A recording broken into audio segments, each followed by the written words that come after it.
So good afternoon, everyone. So this is Wasim here. So first of all, thanks to the FMCG client for providing us an opportunity to present our case study in MTC forum. Infosys BPM, a brainchild of Infosys, started in 2014 with 14 clients. Today serves 212 clients with a workforce of 43,000 plus employees from 15 different countries and 33 different locations, serving various industries in manufacturing, retail, health science, financial service, media, and telecom. Our vision is to define an end user experience through digital transformation with humanware and enhance and wow factor. Analyst applauds received from Gartner, HFS Research, Nielsen Hall, and etc. I would request Vikshit to take us through our transformation methodology. Over to you, Vikshit. Thanks, Wasim. Infosys BPM has adopted holistic and a global approach for the process transformation. Initially, we generate ideas, then we execute the project, and we validate the project using improved metrics, method validation, and financial benefit validation. And we have forums to recognize and reward these projects such as PATE and BTN competition. To execute this project, we have used lean methodology from our from the PNT toolbox. In Infosys BPM, lean deployment is to deploy the lean culture. Like Infosys, like we have deployed around 48 engagements and across 550 FTEs. Infosys lean framework includes planning, deployment, value, and sustenance to eliminate the waste, standardize the process, and to build the culture, of course, the lean culture. I'll hand over the presentation to Mr. Sumant to walk you through the project. Over to you, Sumant. Thank you, Vikshit, and thanks everyone. I'd like to take you through our project lean deployment in shipment planning. So just to take you through our project as such. So our client is a world's leading FMCG manufacturer catering food and beverages, home care, personal care products. And our relationship with this client has been for the last 6 years, started in 2014. And we started with the APAC region and later expanded to ANZ, Southeast Asia, Africa, and North America. The scope of work that we do for our client is primarily on the logistic planning activities, both shipment planning and shipment modifications for inbound and outbound logistics. We also add on value with logistic reporting and analytics, and we support the transporters with the transporter help desk, and we manage the logistic master data for the clients. So this is the overview of our business with our client. So as a consumer, when you get into a shop and you don't see a product that you're looking for, of course you get frustrated, right? So, and your frustration goes on to the retailer. But retailer, he's not able to get the stock because he did not get the delivery that has happened from the supplier. So here the supplier can be a client who is into this FMCG market, right? So, this entire logistic supply chain is very critical that we manage the delivery timeliness. And as Infosys, who manages the shipment planning for our client, so we were not able to deliver this on time. We had certain issues with delivering the shipment plan to the warehouse, which in the downstream delayed the dispatch, the loading of the truck and dispatch of the truck, which reached late to the retailer and the sales loss. So as a whole, there is a reputation loss, there is a business loss, sales loss, and sometimes there might be penalties that our client had to pay to their customers because of non-delivery of the shipments. So it was a huge problem coming from the upstream that we downstream and upstream both, that we are not able to deliver the shipments on time. So to fill this gap and understand what are the opportunities that we have in the process, so we adopted the lean approach, and here we adopted the ADI methodology, where we did the assessment through voice of customers. We created a focus group within Infosys with the SMEs and team leads.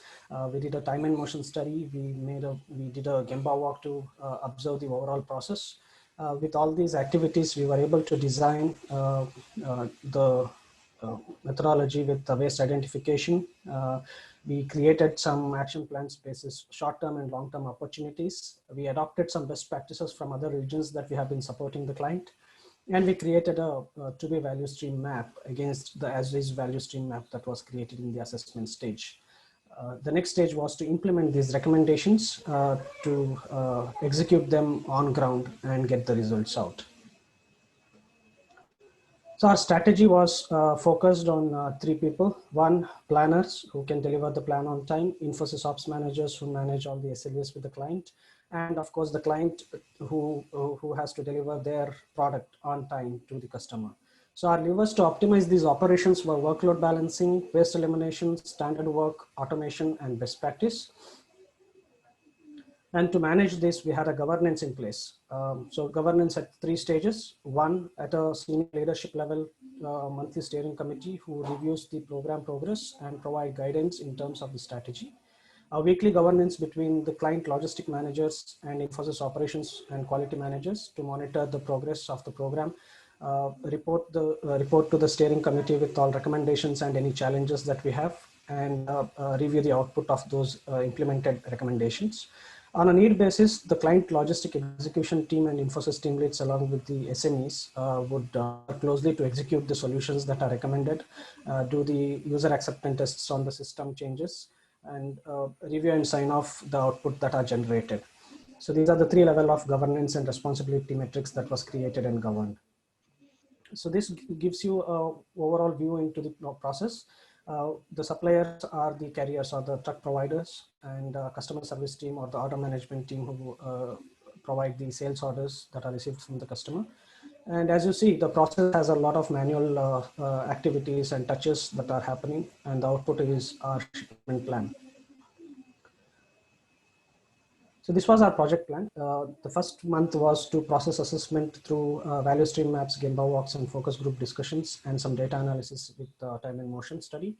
In the design stage, we identified the waste. Basis the waste and other observations from VSMs, we created long-term and short-term opportunities, adopted best practices, and created a to-be value stream map in the design stage, which took a month's time. And the next 3 months, that was very critical that we implement the recommendations that are available and reassess if this can be actually implemented or need to be discarded, and all those governance that happened over the last 3 months of the year.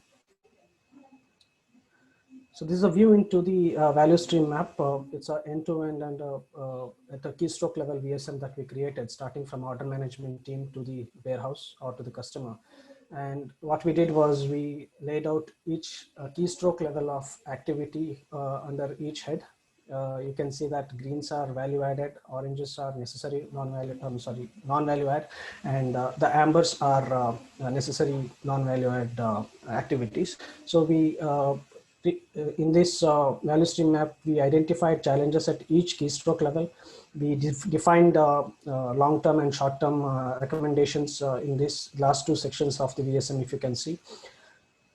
And then we categorized the waste identified through value stream map into waiting, defects, over-processing, overproduction, or the unused or skill set issues that we had, lower utilization or cross-training issues or cross-skill resources non-availability.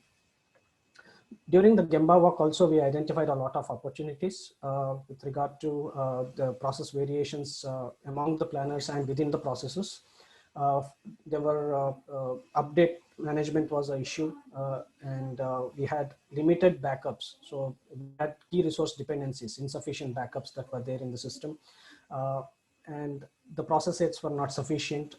There was one dedicated auditor doing 100% quality check for the entire work that is done, which is totally a non-value add and or a rework that we can call. So we analyzed, and also we saw that there has been a lot of non-utilization during major part of the day. So we looked at the volume arrival pattern at a day wise, and then later in the hourly wise, to understand where are the different trends that we are seeing. And basis this analysis, we came up with recommendation. One is short term, which is within Infosys purview, and a long term, which we had a dependency on the client. From an Infosys side, we did certain shift planning, where we had on peak days, we had 2 shifts that were working to manage that volume, and the volume rationalization was something that we recommended to the client, that there is a total imbalance in the total volume that is coming in. So if that can be balanced out. So we were able to implement the short-term recommendation efficiently, and we can see the results. As you can see, the skill matrix, as I said in Gemba Works, so we had very specific key resources for each of the activities, but we were lacking some backups which were supposed to be there for each of the activities. So we adopted one of the internal tools that we had for process knowledge test and trainings. Also, we came up with the idea that we will create a backup day. I am a primary resource and I'm backup for person 2, and I will do person 2's job in a month for a particular day, and I am owner of that job. So this helps that up to date on all the process updates that have been received. And as I said, there are a lot of operational and business. We have 5 minutes, Sumant. Yeah. Thank you. So a lot of Excel reports that we publish. And as all of us know, and most of us know, that wherever Excel, we have a lot of automation opportunities, at least through the VBS.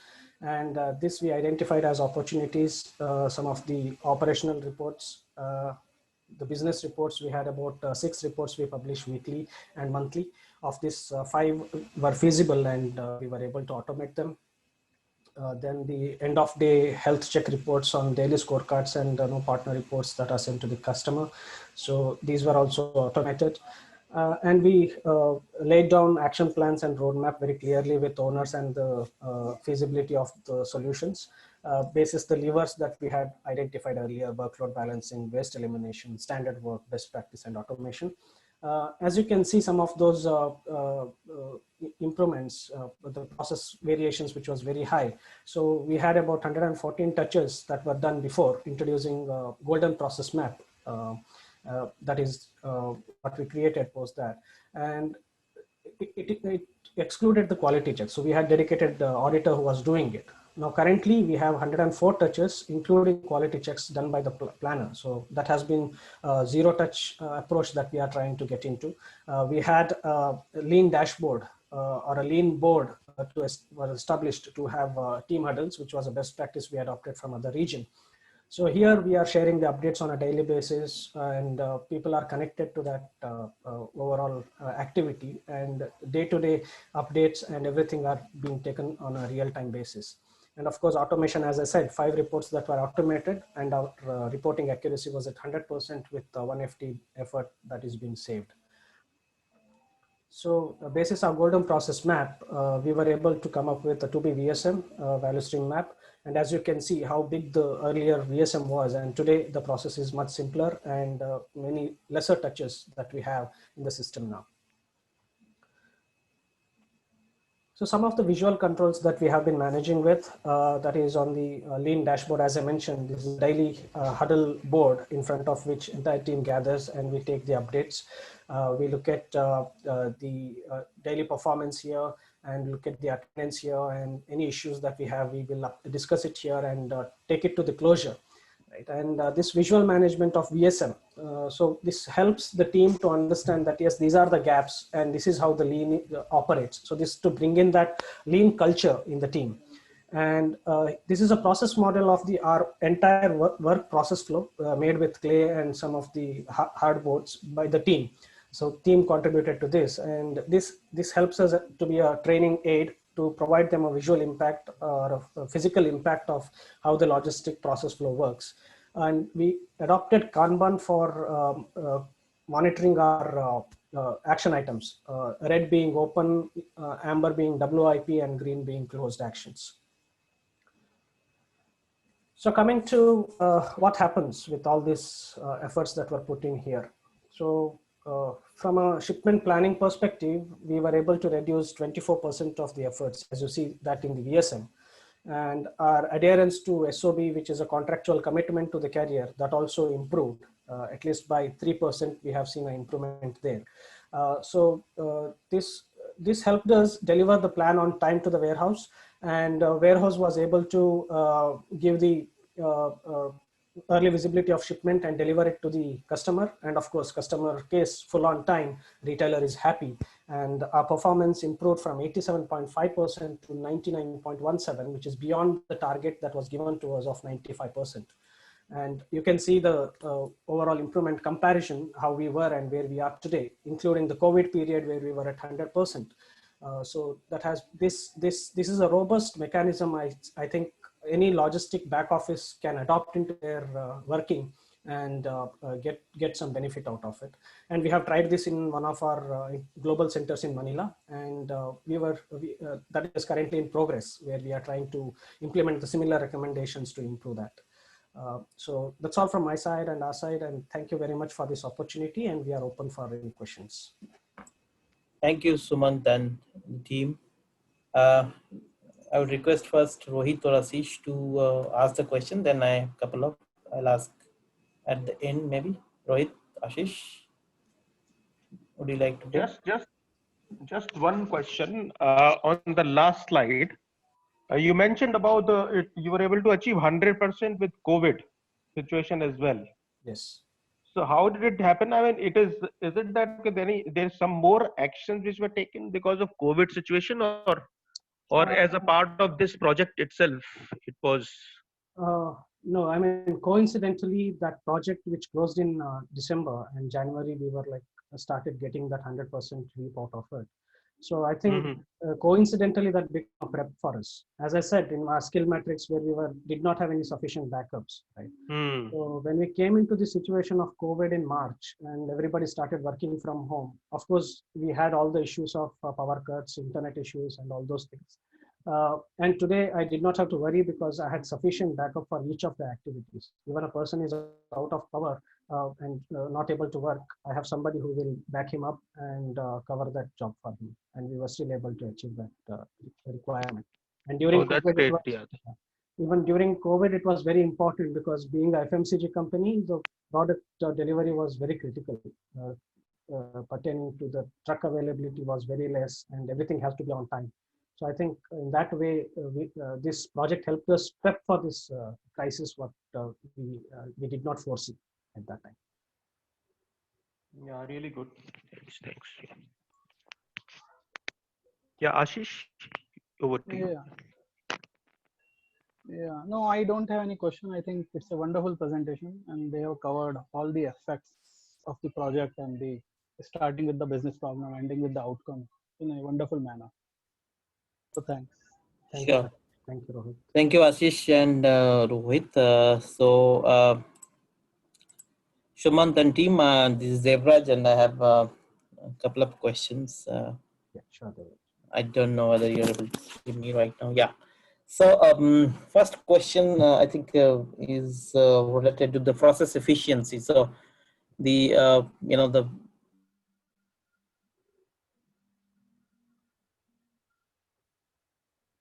as is value stream and so what is that that you're looking at a target? What is the current and what is the target process efficiency that you're looking at? So our target was 95%, Devraj, the process efficiency. Okay. Yeah, and we were somewhere around 87.5% on an average. So our target was to achieve that 95% of the times we are able to deliver that plan on time. Yeah, so that's probably the OTIF that you are talking about, right? Correct. That's right. So in the value stream, if you can go to that slide of value stream mapping, the as is that you have mapped. So what is the value addition percentage out of the total lead time? So here our percentage of value add in terms of number of touches that we were calculating. So we had about 125 touches to create one shipment in the system. Right? And today we are about 104 touches that we are doing. So in that way, our touches in terms of the time that we are close to 25% of the times we have reduced our time in terms of creating the shipment plan. Okay. The next question is related to the definition of the on-time in full. So what is the definition that you have in the on-time in full? It's only related to the delivery, or you are also looking at the just-in-time delivery, just-in-sequence delivery, as well as quality delivery in terms of whether the right quantity of material is delivered at right time with right quality. That is the definition, or is it only related to delivery? It's only related to the delivery. So from Okay. the time that we are planning it and reaching the warehouse. Okay. And the third one, and the last one that I have is this: how confident you are, let's say, once you are out of the project from the client, whether the client would be able to sustain the improvement. So what kind of hand holding in terms of the building of culture of continuous improvement that you did, apart from the hard tools and techniques that you help them with? Any softer aspects in terms of culture building so that they can sustain? Yes, I mean, some of the systematic approach, like standardization of work, is something that we have given it to them, which they are currently driving it through their business, right? I think that's a benefit that we have given to them with regard to implementation of certain CRM tools to enhance the efficiency of transporters. Like I said, transporter help desk, which in South Asia we were using it, and now we are replicating it in Africa region as well. So that is one of the benefits, I think, that mostly on the what you say, that human touch to all the aspects of the transporters that can be addressed through one CRM portal, which we are replicating as best practice that we adopted in this value stream map or this total lean deployment. I think that is what we are passing on to them, that certain best-in-class approaches that are replicable easily into their business and drive smoothly.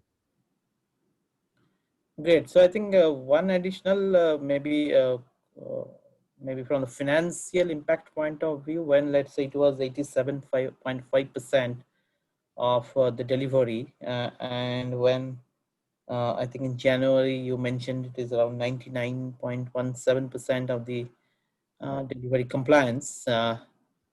So in that case, have you looked at what is the kind of, let's say, opportunity loss that time they had, and what is the current increase in the revenue or something that they have now with increased delivery? So I do not have that view into that, because it's their internal client's internal thing. So they just come up stating that these many deliveries are missed, but on the revenue part, I do not have a visibility. Great. No problem. Thank you, Sumant and team. I think it's great presentation, great learning for all of us. And